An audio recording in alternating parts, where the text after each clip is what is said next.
call to order this meeting of the University of Minnesota Board of Regents. The purpose of this meeting is to accept public comment on the President's recommended fiscal year 2026 annual operating budget. Before we start, I will outline the procedures we will follow today. Today's forum is an opportunity for the university community and members of the public to voice their comments on the proposed fiscal year 2026 operating budget. We welcome and look forward to these comments, but it will not be a dialogue. If you pose specific questions, please do not expect answers or a response. The board will consider your concerns and suggestions before we meet to act on the budget at a special meeting on June 18. We have 18 speakers today, and they will be called on in the order in which they signed up.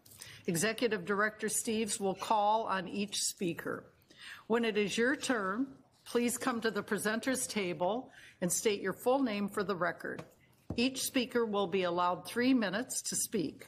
Executive Directors Steves will keep time and will alert speakers when they have 1 minute remaining and when their time has expired.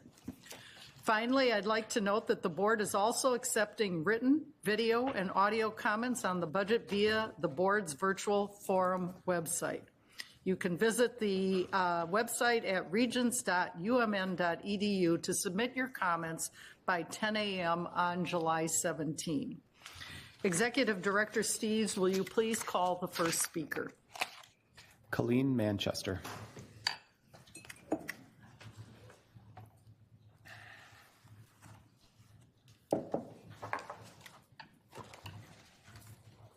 Chair Merron, members of the board, thank you for this opportunity.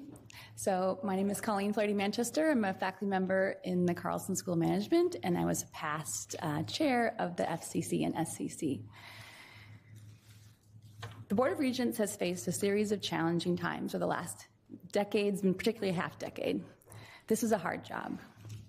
In 2020, the university and the nation and the global community were facing a pandemic and much uncertainty about the future.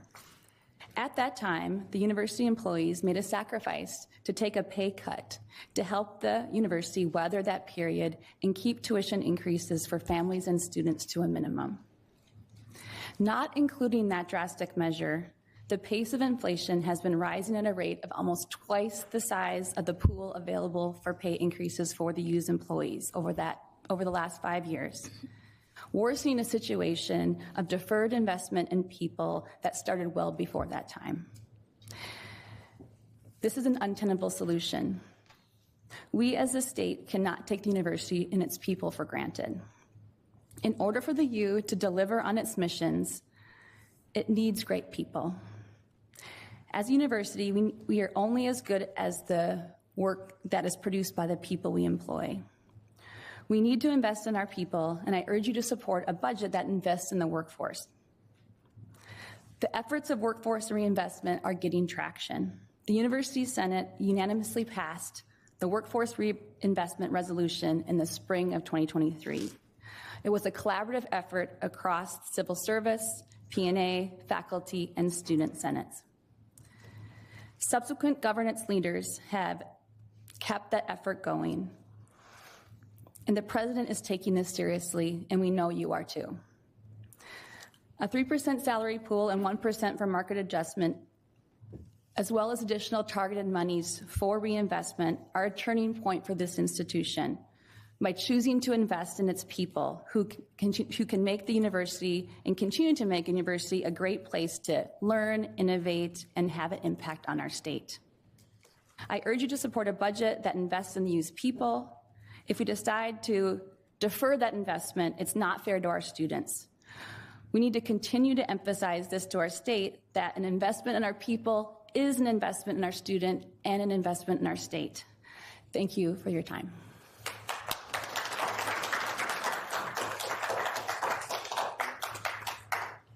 Tony Fussy.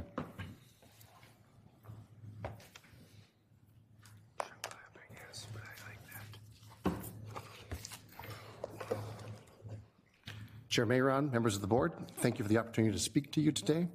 My name is Tony Fussy. I've worked at the U for 25 years, and if you include my time as an undergrad, I've been here pretty much my entire adult life. I'm a finance professional 3 in the Global Programs and Strategy Alliance. You may recognize me from a couple years ago when I delivered the CSCC report. Today I want to talk to you not as a former CSCC chair, not as a civil service employee, but just as an employee of the U of M. Having just gone through the budget planning and entering the budgets for units I support, I know the task of coming up with a balanced budget for the university is a difficult one that I doubt anyone is envious of. I'm here today to ask for your support in a budget that encourages the continued investment in a workforce that is highly effective, highly nimble, yet unfortunately too often underinvested in. That budget includes a 3% merit and 1% market pools, as well as the $15 million workforce reinvestment pool for fiscal year 26, which I hope will continue for many years to come after that. Just as a reminder, those of us not represented by bargain units do not receive a cost of living increase in addition to merit increases. Merit is all that we receive. I and other employees of the U want to acknowledge the position we are in right now is not of the university's making. It has started at the top in Washington, D.C. with President Trump and continued down to the state legislature in St. Paul. State funding for post-secondary education in Minnesota has been losing ground for years, and the state's focus has shifted to other priorities.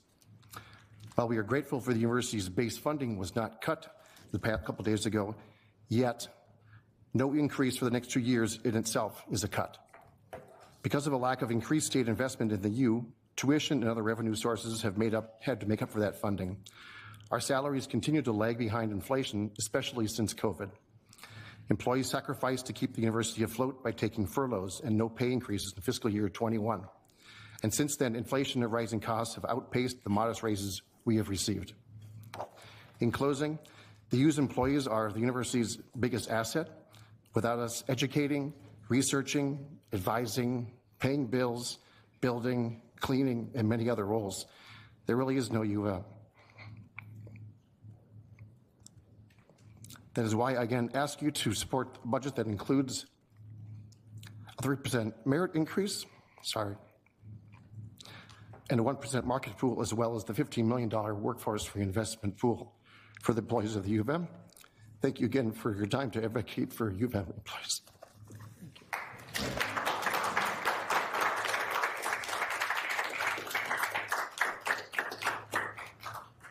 Seema Shaksari.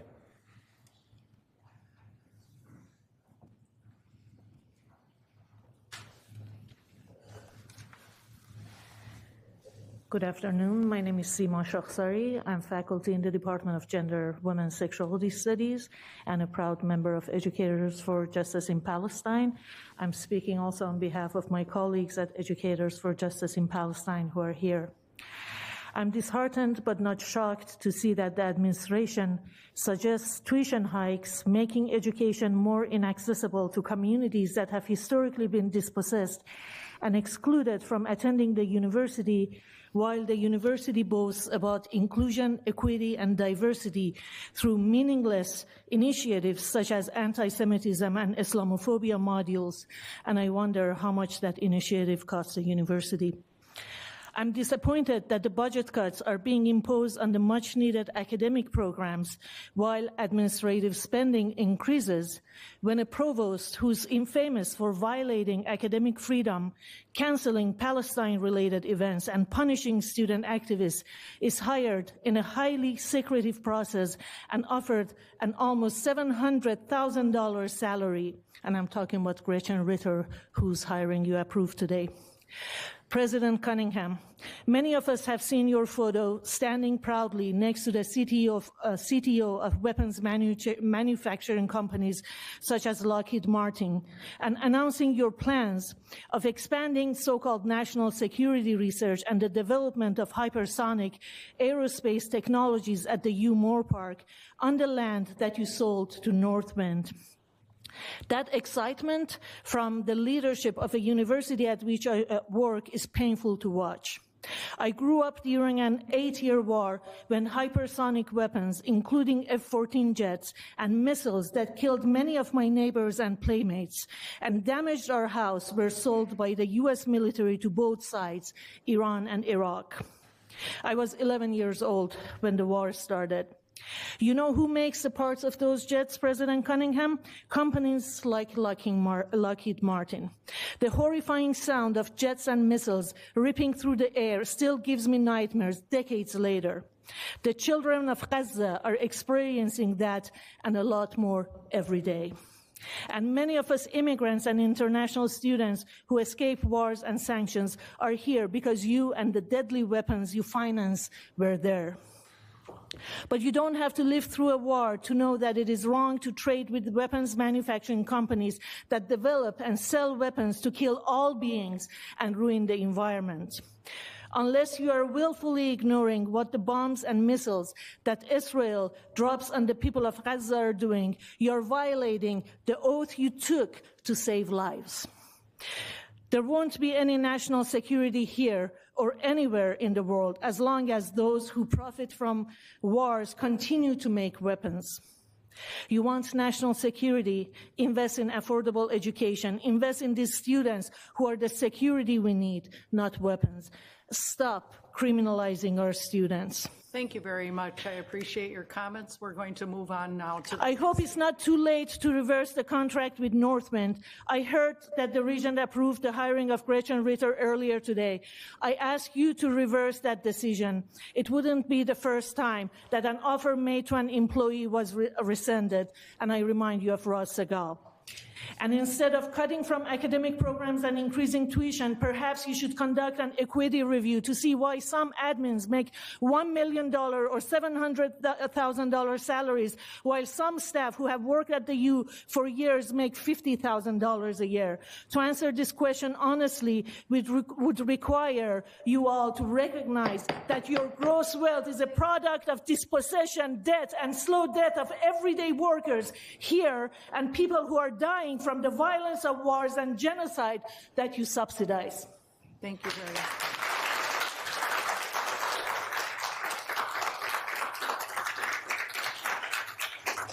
Gavin Pendle.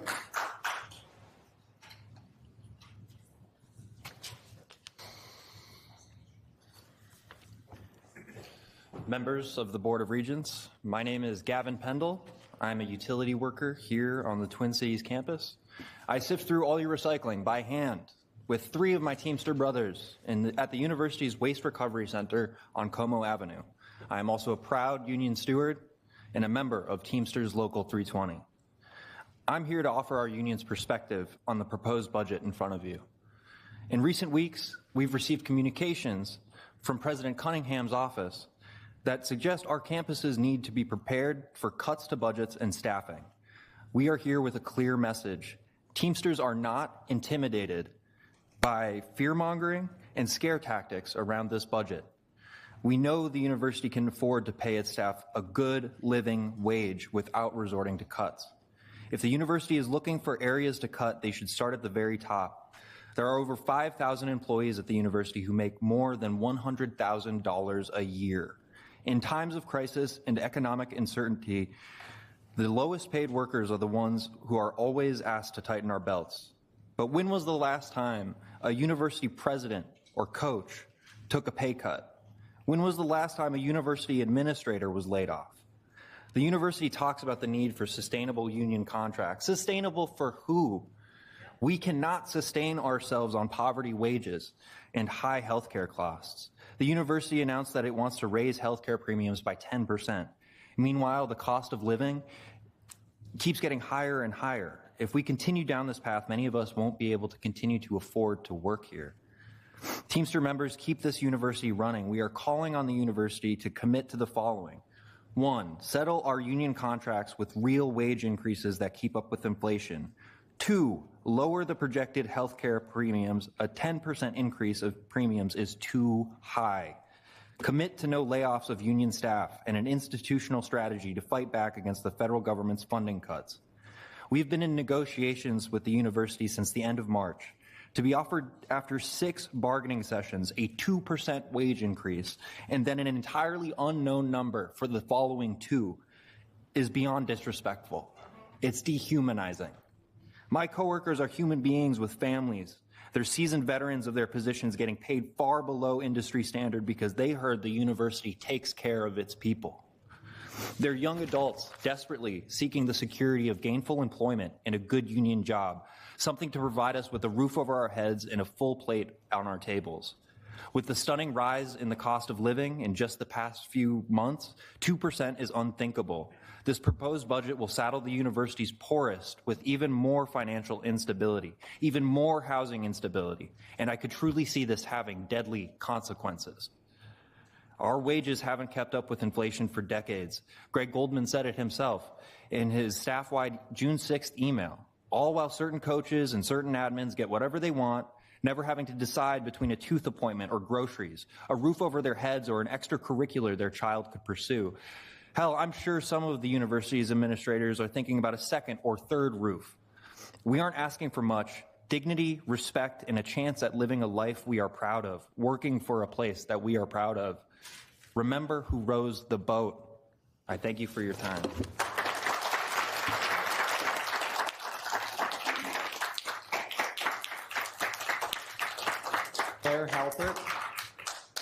Claire Halpert.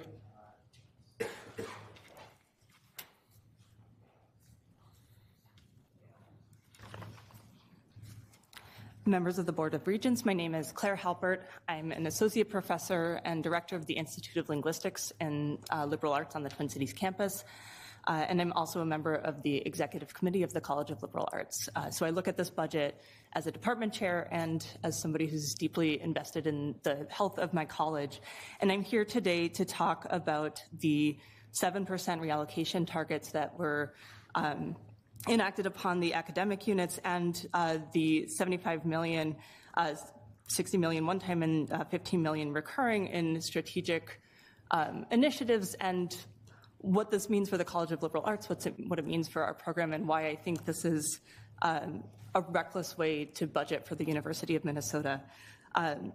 So in the College of Liberal Arts, our compact process, what this 7% reallocation target does is it takes $7 million directly out of our non-tenure track instructional pool, which funds non-tenure track labor, P&A associate faculty, and it funds our graduate students. This $7 million cut is hundreds of workers in CLA. It's many hundreds of classes that are cut. And depending on how it's enacted, it's programs, right? It's entire programs who depend on this particular pool of instructional funding, including my own. And what we see with this budget at the same time is a very large pot of money that's reserved in service of strategic priorities that don't yet exist, right? We're in the middle of the strategic planning exercise, and we're not there yet, right? We're looking at a December rollout for this new plan. In the meantime, we are making these massive cuts to our programs, to our instruction, to the classes that we offer in a very reactive way with no sense of where we are heading. This seems like, as I said, I think this is a reckless way to plan for the university. I think it's anti-strategic. I think once things go away, they're not coming back, even if in December it turns out that they were priorities after all, right? So what I see as a department chair is no good choices. I see that the immediate path and the most liquid resources, as we saw with our compact process, the most liquid resources are in a particular pot of money. That does not mean that they're the most strategic.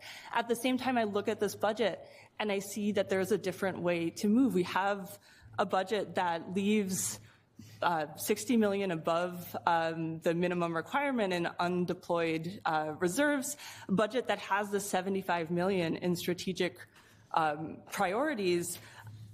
And I think it's time to take a pause and reconsider and think about using the funds that we have in a way to be a good steward of the university, of the programs that we have, and to take our time to think and plan and do this collectively together. Thank you.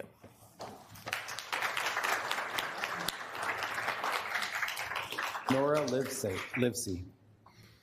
Nora Livy.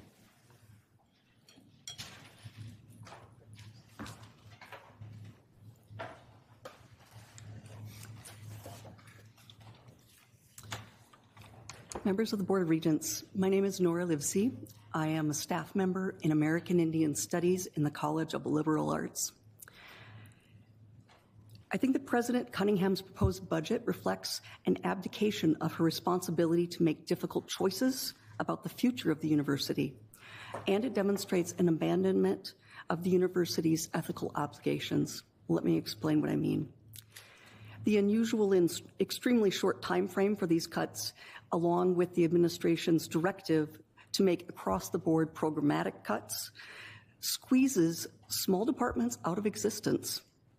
It allows the president and the board to avoid responsibility for making those curricular cuts and shifts the blame instead onto a newly hired CLA dean and unconsulted departmental chairs. After more than a year as president, Cunningham understands that the majority of the university's ethical obligations to important cultural and community connections, these are carried forward by small departments in the College of Liberal Arts. For instance, when the University of Minnesota touts its efforts at building a better relationship with tribal governments throughout Minnesota, the president knows that a lot of these efforts are built on the shoulders of the Department of American Indian Studies. American Indian Studies has been severely under-resourced for decades, and in launching its newly approved PhD program this fall, the department's already at the outer edge of its functioning. Currently, we have 1.5 FTE, tenure-track faculty. We have no graduate program coordinator. And many of our degree programs, including the BA in Ojibwe and the BA in Dakota, are run completely on TA-UI instructional funding. There's not a single tenure-track faculty member at the university qualified to fill in. The Ojibwe People's Dictionary, one of CLA's largest outreach efforts, continues to struggle for its existence due to unstable and inconsistent funding. These budget cuts jeopardize the ability of my department to fulfill its core missions and fulfill its obligations to our currently enrolled students and to communities across Minnesota. Please reject this budget. There's nothing strategic about it. It's a slash and burn of our instructional programs in much the same manner that Elon Musk took a chainsaw through the federal government. Should the fiscal situation require extreme cuts, I ask that you direct the president and her administration to develop a budget based instead on transparency and strategic decision-making in consultation with shared governance bodies. Thank you for listening to me.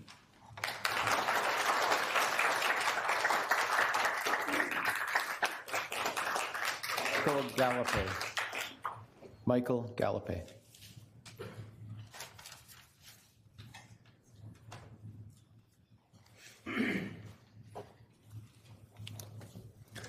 Hello, Board of Regents. It's nice to see you all. I know you may know me or seen my name in the paper as an academic freedom advocate. I have a different hat on, even though it's not actually very easy for me to wear hats. I am here as a department chair to tell you about the experiences that I've had in the College of Liberal Arts running our department. And I think Nora's point about American Indian Studies is really important. We look at this budget in its essence. The 7% reallocation target is too high. When you cut 2%, something like 2, maybe 3%, we're talking about efficiencies, we're talking about certain forms of marginal improvement, and maybe canceling classes that have low enrollments. 7% has disastrous consequences, right? 7%, we can't just easily lop off a department because we've been through 3% cuts over the years, right? So are we not going to have an American Indian Studies department? Is that something that the Regents would do? I would imagine that's not anything that the Regents would want to consider, right? So we're now up against what we have to do is essentially fire hundreds of adjunct instructors. And at a state university this large, 40% of our instruction is done by people who are adjuncts, who are on yearly contracts or 3-year contracts. And my job as chair is I'm always trying to make their jobs a little bit better, right? They teach 6 classes a year. They're paid maybe $55,000, $60,000. I'm trying to get them that 3-year contract so they can be involved in curricular planning, right? So they can feel like they're genuinely included. And the most tragic part about this is that we're charging our students more, and yet in their core liberal arts classes, they're going to have higher class sizes. They're going to have TAs with increased workloads. They're going to have exhausted and stressed out teachers. This is not a small number of instructors. This is 40% of the student credit hours in the College of Liberal Arts. And we are looking at this 7% reallocation in the College of Liberal Arts, because we have tenure line commitments, this 7% reallocation, it translates to a 20% cut in this instructional budget. Now, a 20% cut in a comprehensive flagship university that has social sciences, arts, we don't want to lose a music department, we don't want to lose a theater department, it means we have to fire hundreds of instructors, and our students will lose. And so even though I think there's lots of interesting and worthy things in this budget, definitely the workplace reinvestment is super important. It has way too many unspecified resources centered in the president's office. Yes, we need to have a strategic plan, but state law only requires us to hold $30 million in reserves in the president's office, and having something closer to $90 million seems excessive when merely $7 million could ameliorate this massive labor and tuition student problem that we have in the College of Liberal Arts. And I know that I'm not the only college. I know the College of Design is also dealing with something like this, but I'm here as a chair to communicate some of the downstream consequences of this budget. So I hope you'll reduce those reallocation targets to something closer to 2 or 3%. Thank you.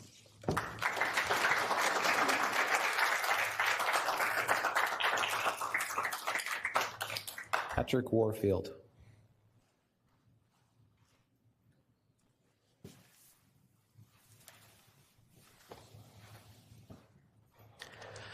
Good afternoon, and thank you for your service to the state and to the University of Minnesota. My name is Patrick Warfield, and I'm the director of the School of Music here on the Twin Cities campus, which is part of the College of Liberal Arts.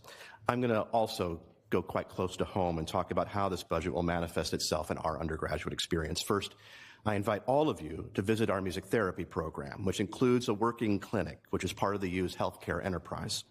We currently have about 30 undergraduate students in that program, and we enjoy a 100% placement rate of those students, mostly here in the state of Minnesota. Our graduates provide support for those on the autism spectrum, oncology patients, pediatric patients, individuals in hospice care, and adults with Parkinson's disease. But due to previous cuts, we have only one tenure stream faculty member in music therapy, which means the rest of the curriculum is delivered by area professionals. This budget mandates that we massively and immediately cut our ranks of non-tenure stream faculty. Here's a program that improves the lives and contributes to the state's economic future. These cuts put it at risk. My second story.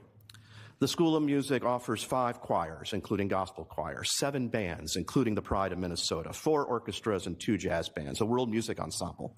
All told, we serve about 2,000 students from every college and virtually every major across campus. Many of these ensembles are led by graduate students in the conducting area, where we again enjoy nearly a 100% placement rate. And last year, these ensembles were featured in the Minnesota Daily, where students noted that they were a big part of the reason they chose to come to the U, and a big part of the reason they choose to stay. Without TA support, which this budget forces us to massively and immediately cut, it'll be impossible for us to continue to run these ensembles, resulting in hundreds of thousands of dollars of tuition loss and likely enrollment loss. My third story. The state of Minnesota, indeed much of the Midwest, is producing far too few licensed music educators, another place where we enjoy a 100% placement rate, again, mostly here in the state of Minnesota. This is a national crisis. We could grow this program exponentially to meet the demand in ours and surrounding states, but this budget requires us to massively and immediately eliminate TA support needed to fulfill state requirements, thus shirking our responsibility as a land-grant institution. A 20% cut to our instructional budget coming in June, when it's impossible to respond strategically, is troubling. I understand the need to balance the budget. I understand the need to reduce scope. I really do. But I urge you to slow down. Give us a chance to think collectively and strategically about how to respond to this changing landscape of higher education. Thank you, and please join us in Ferguson Hall or 10-man Concert Hall. Thank you for your service.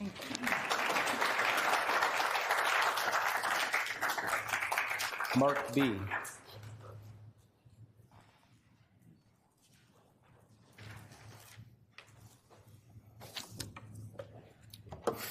Chair Merron, members of the board, thank you for this opportunity. My name is Mark B. I am the most recent past chair of the Senate and Faculty Consultative Committees, and I currently serve as one of the university's faculty legislative liaisons. I was one of the primary authors of the Workforce Reinvestment Resolution, which passed the University Senate unanimously. I was also the primary author of the FCC's report on faculty compensation. Today, I want to amplify some of the stories from that report that demonstrate why a budget that invests in the U's workforce is critical for our survival as a top-tier public research university. Excuse me. In drafting the report, the FCC gathered firsthand accounts from unit leaders across the system about their efforts to recruit and retain faculty and instructional staff that ultimately failed due to low compensation. Here are a few of their stories. A department head in the Twin Cities College of Biological Sciences told us, quote, "My department is losing a distinguished McKnight professor to Harvard's aggressive recruitment. My college did not even attempt to compete with the salary they were being offered. There was essentially no salary flexibility, zero, zilch, during the negotiations." A department head from the Twin Cities College of Liberal Arts had this to say, quote, "My department had a failed search for a tenure-track assistant professor despite making 3 offers. The 3 candidates we attempted to recruit went to the University of Southern California, Purdue, and Rutgers for salaries that were between 17% and 52% higher than what Minnesota could offer. USC, Purdue, and Rutgers are our Big Ten peers."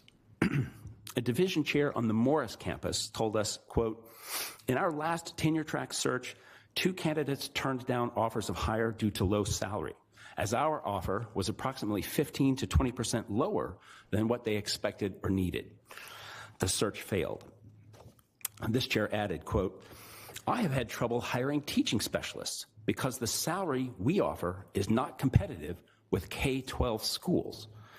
Offers to non-tenure track faculty are routinely $10,000 or more lower than what they make as instructors of elementary and secondary students in the region."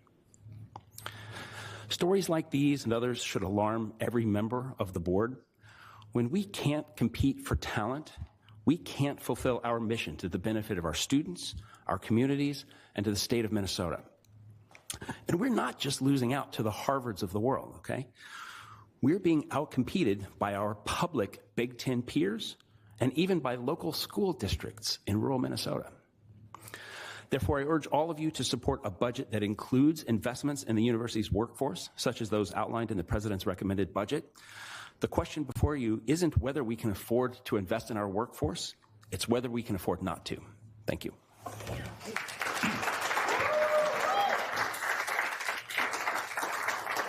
Endowed.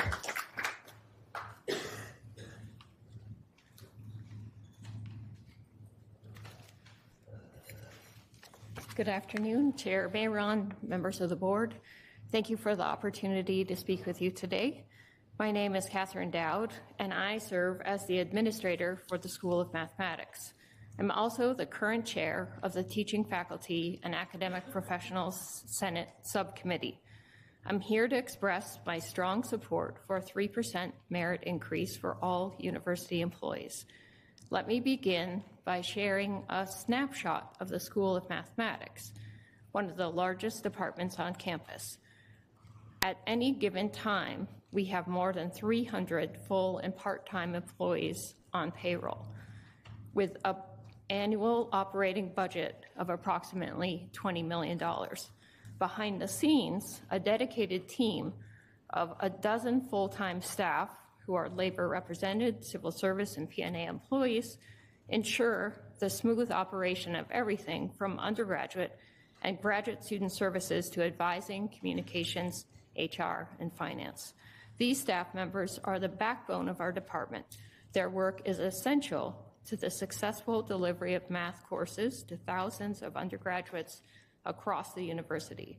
A 3% merit increase is not just a number, it's a recognition of their daily commitment and a critical tool for retaining the talent that keeps our academic engine running. I also want to highlight the contributions of our core instructors. Others have mentioned them as well. Our teaching specialists and lecturers. Across the universities, these educators lead many of our lower division courses, often teaching upwards of 500 students each year. Their impact on student success is profound. yet their compensation often does not reflect the scale or significance of their work. A merit increase is a tangible way to show that we value their contributions and are committed to supporting their continued excellence. In closing, I urge you to approve the 3% merit increase. It's a modest but meaningful investment in the people who make the University of Minnesota a place of learning, discovery, and community. Thank you very much for your time.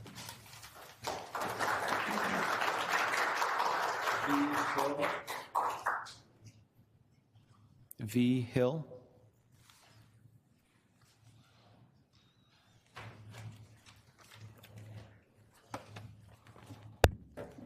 Good afternoon.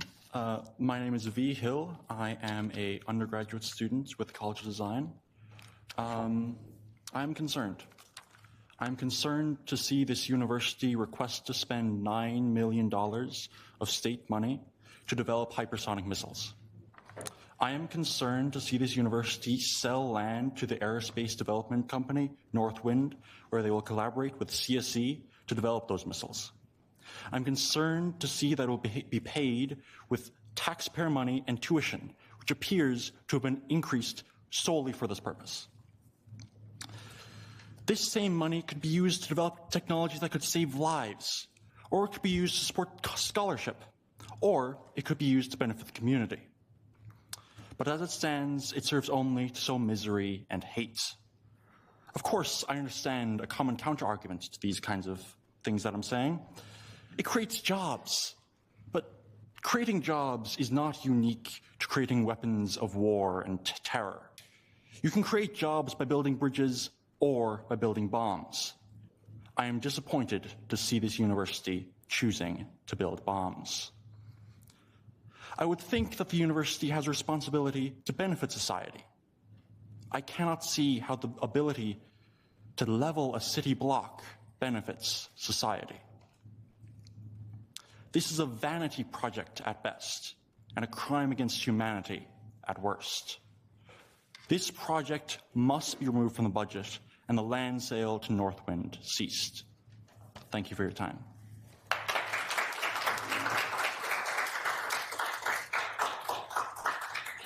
Sheay Ross.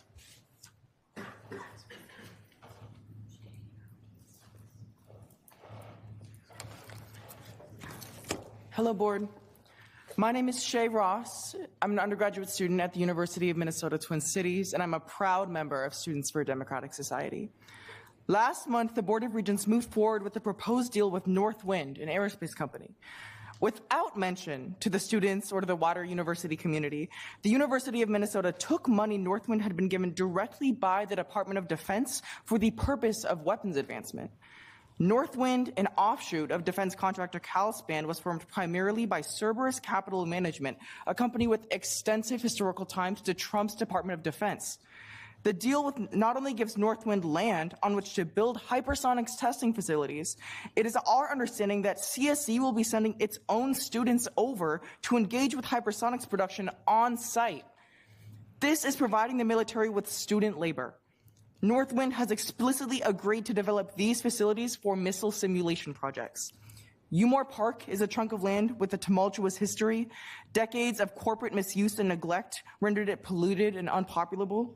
In turn, we as SDS do not believe it is justifiable to hand the land over to the DoD. Their explicit goal is to build deadlier missiles. Their explicit goal is to recruit students to war profiteering.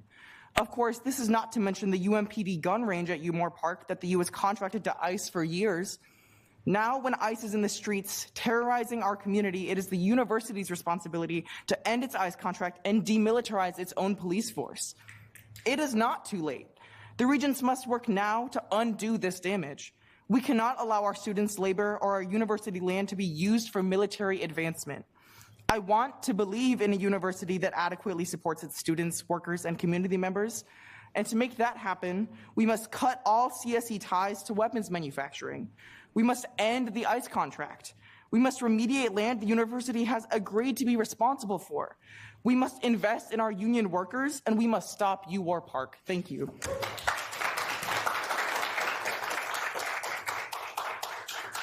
McLean.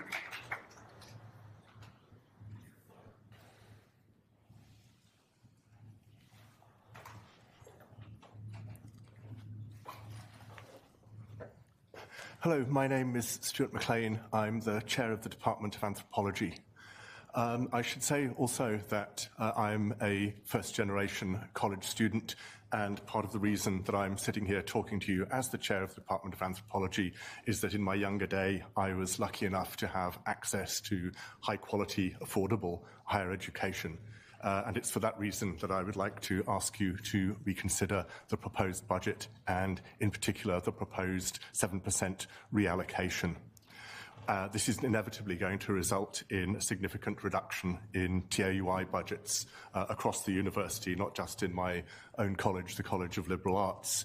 And that in turn is going to result in numbers of non-tenure track faculty being laid off. It's going to result in a reduction in course enrollments, and it's going to result in a reduction in the range of courses that can be offered. In other words, it will negatively impact the quality of the education that all departments in all divisions of this university are able to offer. I would also suggest that it's particularly unfortunate to be pursuing this in tandem with a significant tuition hike, making access to the university and what it has to offer harder for a large section of students and potential students in the state of Minnesota. And I think in this moment we should not be, in effect, asking students to pay more for less, which is what this budget is doing. I'd also question whether it's necessary to assemble quite such a large centralized pot of reserves in the name of strategic priorities that have not yet been specified or set out. So again, I would like to urge that there be a return to the table, that this be reconsidered through consultation and discussion with institutions of faculty governments, and that perhaps an alternative and more equitable set of solutions can be arrived at, which allow the university to continue to offer a high-quality education and to remain accessible to as broad a constituency as possible. So for all of the above reasons, I would like to urge you to revisit and to reconsider this budget. Thank you. Max Vast.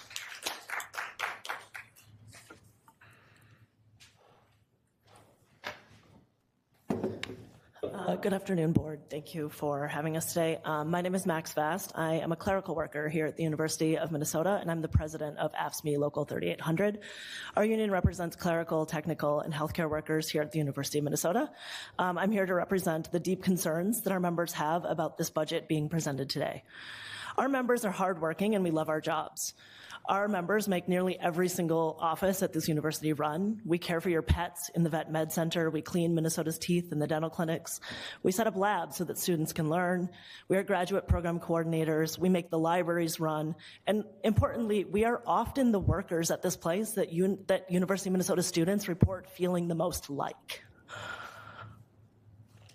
AFSCME workers here work here on purpose because we believe in public education, they believe in our students, and they believe in the promise of what this institution means for the state of Minnesota and for this global community. Right now, though, people in every single job class in our union are scared to lose their jobs and are mad at the decisions that this institution is making. Listen, we are empathetic to the political and financial situation at hand. We, too, are terrified by the myriad attacks coming down from the federal government. But we know that capitulation to the demands of the Trump administration will not save our funding, and it will not save this institution. Decisions like partnering with fascist organizations like the Anti-Defamation League, selling land to weapons manufacturers like Northwind, arresting students and staff who are standing in defense of Palestinian lives, and replacing one democratic and anti-free speech provost with another will not save us. We, members of AFSCME, will not stand for the efforts of this administration to balance the budget on the backs of workers and students. We see right through your false connection between living wages for staff and tuition increases for students. Pitting us against each other has never worked before, and it will not work now. This university does not have a budget crisis, it has a distribution crisis. The issue is not a 2 or 3 or even 6% increase for 2,000 people making $55,000 a year. The issue is that the number of VPs has ballooned to a whopping 12. The issue is that we have over 1,000 administrators, not faculty, not people who teach, who make more than $130,000. The issue is that we have paid over $15 million to Huron Consulting for the unpopular and ineffective peak initiatives. AFSCME is in negotiations with the university right now, and our demands are reasonable. Living wages that keep up with inflation. Save our jobs. Don't lay off people because of federal funding cuts. Rebecca Cunningham has said that we should not react harshly to what continues to be a fluid situation, and we're here to hold you to it. No increases to health insurance premiums. As the Teamsters have already stated, a 10% increase is too high. And respect and dignity in the workplace, which includes protecting those of us who are under direct attack from the Trump administration. So far, the university has made no effort to move on their proposals. The opening wage offer of 2.5% is an insult. We call on the board today to reject this budget and try again. Try again to create a budget that doesn't hurt students, that doesn't hurt workers, and that keeps our reputation as a beacon in higher education strong. AFSCME members and Teamsters members are strong, and we will do whatever it takes to keep the university strong and keeps this university grounded in equity and justice and allows union members to continue to work here.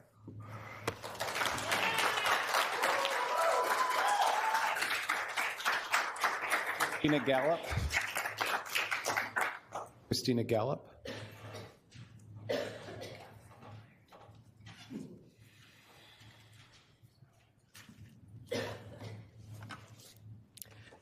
Chairman Merron, members of the board, thank you so much for this opportunity. My name is Christina Gallup. I am a faculty member in Duluth, and I'm also president of the union at the UMD. I really wanted to speak today. I was here to speak to the Special Committee on University Workforce and wanted to take this opportunity to speak to this budget. I really want to strongly urge you to reject across the board 7% cut. I understand completely the need for higher education to stay modern, to stay relevant, to stay attractive to students, right? And so looking at program prioritization is something that universities absolutely need to do. And we've been doing that at UMD for a while now, right? UMD has faced cuts for many, many years in a row. And so we've been doing this work, right? The fact of the matter is, as you've heard from my colleagues in CLA and others here in the Twin Cities, that when you demand a 7% across the board cut, you will get things that you will have cutter's remorse for, right? You will have students going to the media when their programs are cut. It will be a bad look for the university. The other thing that we've been doing at UMD, because we've been facing these cuts, is we've been working to figure out, knowing that we have to make cuts, how to do it in a way that includes, as the CLA faculty have been asking for, faculty voices and helping the faculty helping you to figure out how to prioritize those cuts and how to make it the programs more targeted, up-to-date, modern, without doing harm, right? And so we have a progress in place at UMD. There's an academic revisioning committee that has been working to provide guidance to our EVCA Rebecca Ropers as they make their decisions in how we're going to meet our required cuts at UMD, right? And because of that, thank you very much. Because of that, we are in better shape in terms of our acceptance of cuts, because we feel like we might be able to make them in a way that people have involvement in. But my understanding is the Twin Cities faculties do not feel that same kind of involvement, and because they're being asked to make these across-the-board cuts, you will end up with something that you will regret. The budget does make choices, right? It includes increases in administration, which I worry about the optics from the legislature, right? If there's a perception that we have administrative bloat, and then we're cutting faculty and students, which will hurt the university's mission, they're going to wonder what we're doing. And so I hope that you will really take a hard look at this budget and reconsider before approving it as is. Thank you so much. Luther.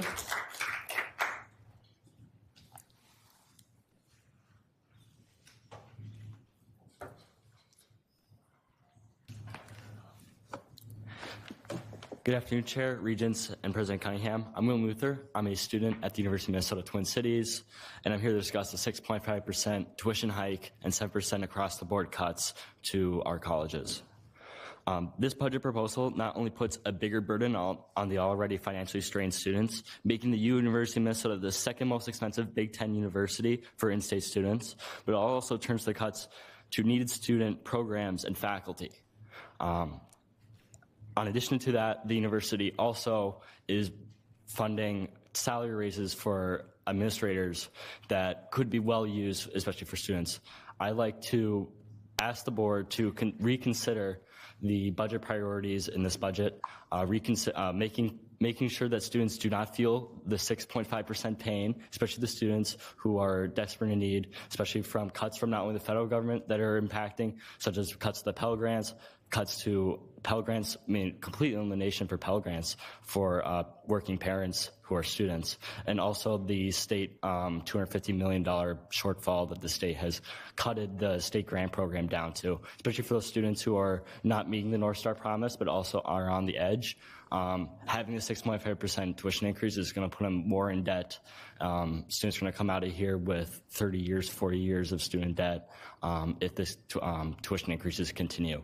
And it also brings me to the second point that I understand the University of Minnesota is facing cuts from the federal government and also a streamlined and also no raises in the state appropriations.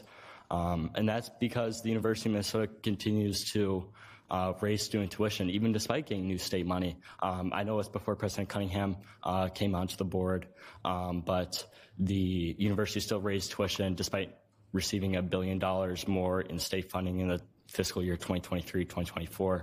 And so I'd ask this university to reconsider its budget priorities, reconsider and making sure that students can afford education at the University of Minnesota. Thank you.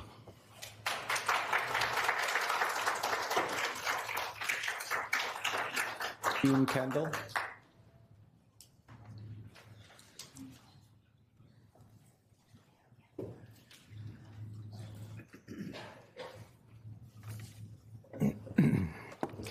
Members of the board.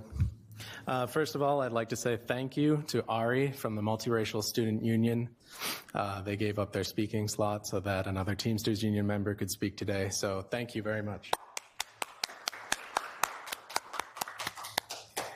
My name is June Huckabler Kendall, and I am a lab animal attendant here at the university.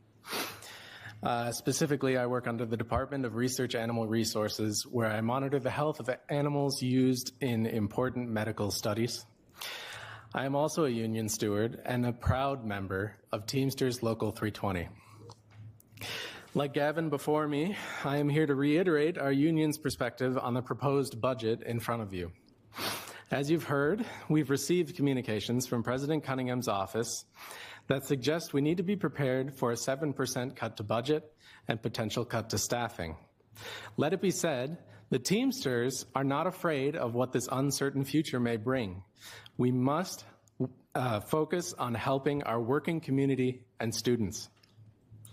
Everyone here is aware that the national government is threatening to take the funding we all need to keep this university going. But shouldn't that suggest that we're better off strengthening our existing services instead of taking the riskier route of continued expansion while cutting critical staff? We also know that the university can still afford to pay us a living wage. Last year alone, the university brought in over $4.7 billion in operating revenue. And yet, the university claims our goals for the newest union contract are unsustainable. The only unsustainable thing that we see are the wages they've offered to pay us. Let alone the recent announcement that healthcare premiums will be raised by 10%. Many of my coworkers, myself included, are already working paycheck to paycheck. I will repeat what we are calling on the university to commit to. Settle our union contracts with real wage increases that keep up with inflation, lower the projected healthcare premiums, commit to no layoffs of union staff, and help us fight back against the federal government's cuts. If the university is truly going to bend the knee to the government, then allow me to remind you, the infamous University of Columbia has done everything the government asked, including the suppression of students' free speech, installation of a nationalist VP, and mass deportation of students on visa. And yet Columbia still hasn't gotten confirmation that they will keep the $400 million threatened to be cut from their budget. If this is really the direction our university chooses to go in, then we Teamsters will not take it lying down. Thank you.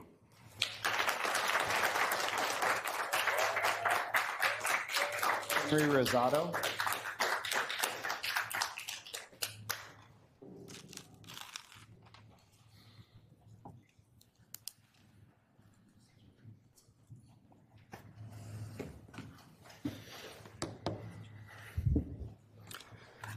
Regents of the University of Minnesota. My name is Henry Rosanado, and I'm a rising senior majoring in ecology, evolution, and behavior. I want to thank you first for providing me this opportunity and my peers this opportunity to share our perspectives on the budget. This is the kind of transparency and openness that is key in such a critical moment as this. This evening, I speak as a student, as president of the Ecology, Evolution, and Behavior Club, and as a representative of my many peers who were not able to speak today, including Charlie and Ari from the Multiracial Student Union behind me. As President Cunningham and others have already noted in communications with the university community, this is a uniquely challenging time in higher education. It is in these moments of crisis that can provide us clarity and bring out the best or the worst within us as individuals and institutions. Unfortunately, myself and many of my peers have been very disappointed in how the university is responding to these challenges. By increasing tuition at rates far above inflation, while threatening to enact 7% cuts, the university is showing its disregard for its mission to ensure accessible, world-class education for its undergraduate and graduate students. I ask you to reconsider these increases along with the associated reallocations that will wall off opportunities for students like myself. And I ask that you prioritize finding creative ways to make higher education accessible for all, even in the face of those in Washington, D.C. and elsewhere who are trying to close the doors for me and for my friends. Additionally, the university plans to sell Umore Park to Northwind for the development of hypersonic missiles, as many speakers before me have mentioned. These missiles are weapons of war that may well be used to kill students, such as myself, in other countries in the future. Again, I ask you, with my heart, to reconsider this decision and think about whether it aligns with the University of Minnesota's mission to promote knowledge and well-being for its students in the wider community. Thank you again for letting me speak before you today, and I hope you will have a chance to reflect on what the university and its students ultimately need from you. Thank you very much.